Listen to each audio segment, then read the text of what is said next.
1570 साल पहले की, जब रोमन एम्पायर पर कई बारबेरियन ट्राइब्स ने हमला कर दिया। बारबेरियंस और हंस ने रोमन एम्पायर के कई शहरों पर हमला करके खूब तबाही मचाई। वहां रहने वाले लोग जान बचाकर भागना चाहते थे, लेकिन एक तरफ एड्रियाटिक सी तो दूसरी तरफ टेरेनियन सी उनका रास्ता रोके हुए था।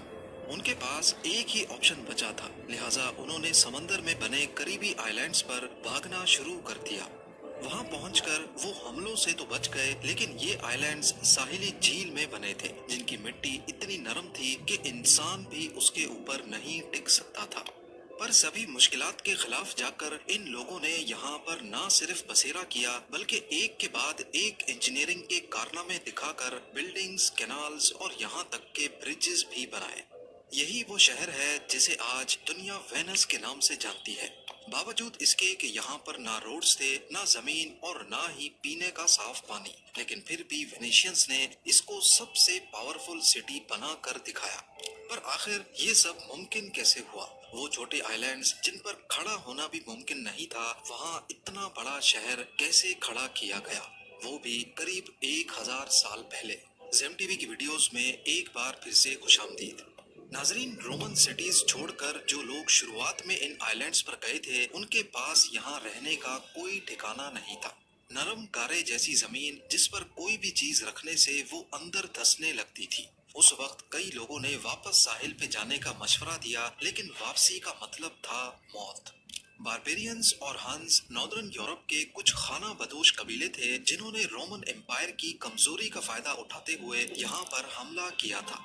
उस वक्त हालात इतने गंभीर थे कि इन नरम आइलैंड्स पर रहना ही इनकी मजबूरी बन गया। साहिल से 5 किलोमीटर दूर 150 से भी ज्यादा छोटे छोटे मार्शी आइलैंड्स थे, पर इन सभी का एक जैसा हाल था। इसी दौरान रेफ्यूजीज में से एक शख्स जमीन के अंदर धंसता जा रहा था। अपने आप को बचाने के लिए उसने अपनी बोट के चप्पू को जमीन में गाड़ा, तो वो कई फुट नीचे जाने के बाद बिल्कुल ठोस हो गया। यहीं से इनको आइडिया आया, जो बाद में वेनिस सिटी की बुनियाद बना। यहाँ से चंद किलोमीटर दूर जहाँ आज का क्रोशिया है, वहाँ के जंगलात से दरख्तों के तने लाए गए और इनको मार्शी आइलैंड्स पर ठोक ठोक कर अंदर गाड़ा गया। तकरीबन 5 मीटर नीचे जाने के बाद ये तने जमीन की सख्त मिट्टी में जाकर अपनी ग्रिप बना लेते थे। इनको एक दूसरे के करीब करीब अंदर ठोका जाता, ताकि एक स्टेबल प्लेटफॉर्म बन सके। पाइल्स को अंदर डालने के बाद इनके ऊपर का हिस्सा काट कर लेवल किया गया और उसके ऊपर लकड़ी के तख्ते बिछाए गए, ताकि पूरा लोड पाइल्स में बराबर डिवाइड हो सके। इस फाउंडेशन को पानी के लेवल से ऊपर उठाने के लिए स्पेशल लाइम स्टोन के ब्लॉक्स रखे गए। ऊपर पत्थरों का लोड और नीचे 5 मीटर लंबे वुडन पाइल्स। ये सिंपल कॉम्बिनेशन एक मजबूत फाउंडेशन बनाने के लिए काफी था। लकड़ी के तने जो अब पानी के अंदर थे, वो फूल कर एक दूसरे में टाइट हो गए और इनके बीच हवा गुजरने की जगह भी नहीं बची। यही वजह है कि वेनस में जो पाइल्स करीब 1000 साल पहले गाड़े गए थे, वो आज तक परफेक्ट कंडीशन में शहर का वजन झेले हुए हैं। फाउंडेशन डालने के बाद इसके ऊपर बिल्डिंग्स बनाने का काम शुरू किया गया। शुरुआत में वेनेशियंस ने लकड़ी के घर बनाए, लेकिन कुकिंग वगैरह के दौरान अक्सर इनमें आग लग जाती थी। बाद में ईंटों का इस्तेमाल भी शुरू हो गया।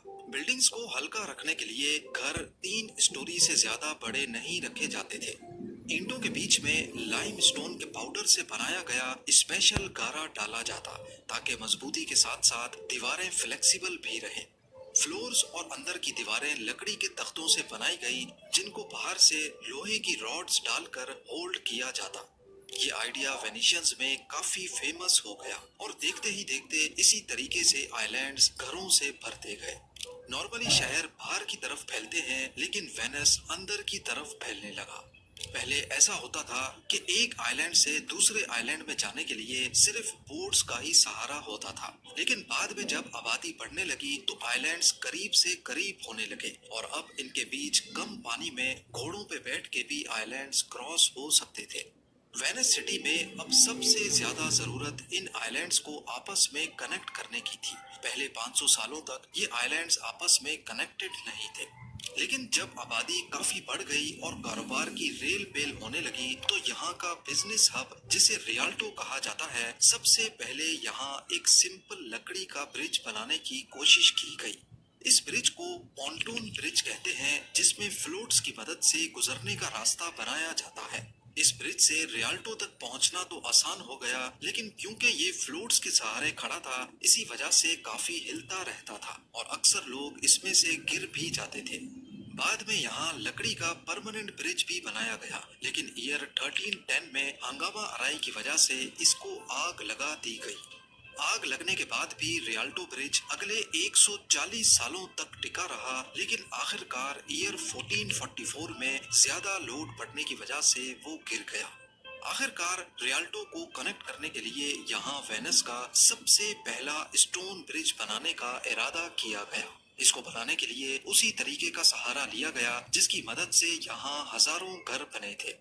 12,000 سے زیادہ ووڈن پائلز نہر کے کنارے میں گاڑی گئیں اور ان کے اوپر 10,000 ٹن وزنی پتھر کا آرچ برج کنسٹرکٹ کیا گیا۔ یہ برج اتنا کامیاب ہوا کہ پورے وینس میں اسی طریقے سے پتھر سے بنے برج بنائے جانے لگے۔ آج بھی یہ برج اسی مضبوطی سے کھڑے لوگوں کے ہجوم کا وزن برداشت کر رہے ہیں۔ ان برجز کی مدد سے اب ایک آئی لینڈ سے دوسرے میں جانا اور بھی زیادہ آسان ہو گیا۔ وینس سٹی میں روڈز نہیں بلکہ صرف کینالز ہیں، اور ان کینالز کو ہی استعمال کرتے ہوئے ایک جگہ سے دوسری جگہ پہنچا جاتا ہے۔ اس سے وینس کو فائدہ یہ ہوا کہ سامان وغیرہ کو شہر کے کسی بھی کونے میں پہنچانا کافی آسان ہوتا ہے۔ ویسے نارمل سٹیز میں اس وقت پیدل چلنے والوں کا اور گھوڑے گاڑیوں کا ایک ہی راستہ ہوتا تھا، جس کی وجہ سے کافی کنجیشن ہوتی تھی، لیکن وینس اس سے بالکل الگ تھا۔ یہاں پیدل چلنے والوں کا راستہ کینالز میں چلنے والی بوٹ سے بالکل الگ ہے، اور سب سے بڑا فائدہ یہ کہ کینال سے کوئی کہیں بھی اتر کر جلدی سے اپنے گھر تک پہنچ سکتا ہے۔ دیکھتے ہی دیکھتے وینس یورپ کا سب سے طاقتور اور امیر شہر بن گیا، اور اس کی سب سے بڑی وجہ اس کی لوکیشن تھی۔ میپ پہ دیکھا جائے تو یہ ہے ایڈریاٹک سی، جس کے اینڈ میں وینس ہے، اور یہ سمندر سیدھا میڈیٹرینین سی میں جا کر ملتا ہے، اور میڈیٹرینین سی افریقہ، یورپ اور مڈل ایسٹ تینوں سے کنیکٹڈ ہے۔ آج بھی گڈز ٹرانسپورٹ کا سب سے آسان اور سستا طریقہ سمندری راستہ مانا جاتا ہے۔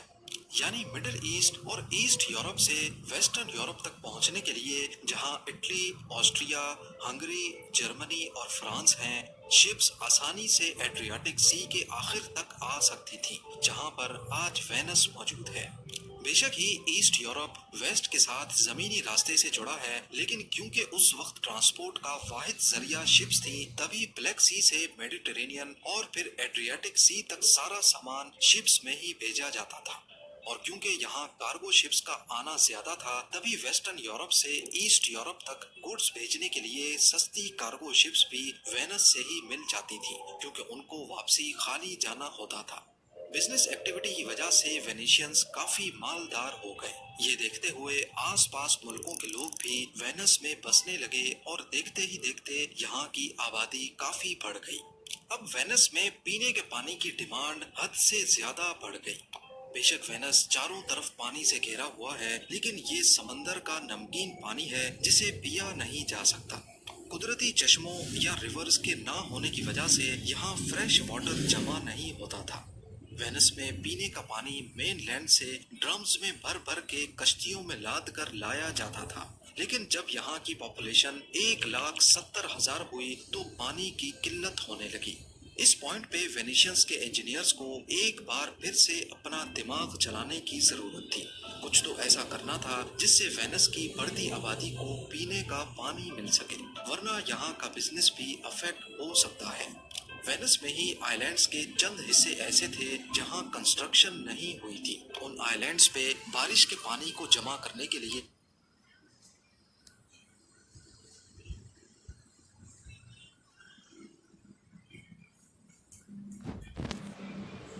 گہرا گڈھا کھودا گیا، اور اس کی دیواروں کو مٹی اور گارے سے واٹر پروف بنایا گیا۔ اگر آپ کو لگ رہا ہے کہ ان گہرے گڈھوں میں ڈائریکٹلی بارش کا پانی اسٹور کیا جائے گا، تو ایسا نہیں ہے، بلکہ وینیشینز کی سوچ اس سے زیادہ ایڈوانسڈ تھی۔ इन गड्ढों में कुआं बनाकर उसके इर्द गिर्द रेत और पत्थर डाले गए और उसके ऊपर टाइल्स लगाकर वापस प्लेन सरफेस कर दिया गया। सरफेस पे कुछ सुराख छोड़े गए जिसमें से बारिश का पानी अंदर जा सके। ये पानी रेत और पत्थर से होता हुआ जब कुएं में जमा होता तो ये फिल्टर भी हो जाता था। पानी की फिल्ट्रेशन का ये नेचुरल प्रोसेस है। बारिश का पानी जब पहाड़ों से चश्मों की सूरत में नीचे आता है तो पत्थरों और मिनरल्स से गुजरकर वो बिल्कुल साफ पीने के काबिल हो जाता है। वेनिशियंस का ये फिल्टर सिस्टम इसी बुनियाद पे काम करता था। लेकिन सवाल ये है कि इतने छोटे से एरिया में आखिर कितना ही बारिश का पानी जमा हो पाएगा। इसके लिए आसपास घरों की छतों पे पाइप्स लगाए गए जो बारिश के पानी को सीधा इस फिल्टर में डालने का काम करने लगे। ऐसे पानी की कलेक्शन के लिए सरफेस एरिया भी बढ़ा दिया गया। देखते ही देखते वेनस में 600 से ज्यादा छोटी बड़ी फिल्टर वेल्स लगा दी गई। 10 से 12 घर आपस में मिलकर एक ही फिल्टर वेल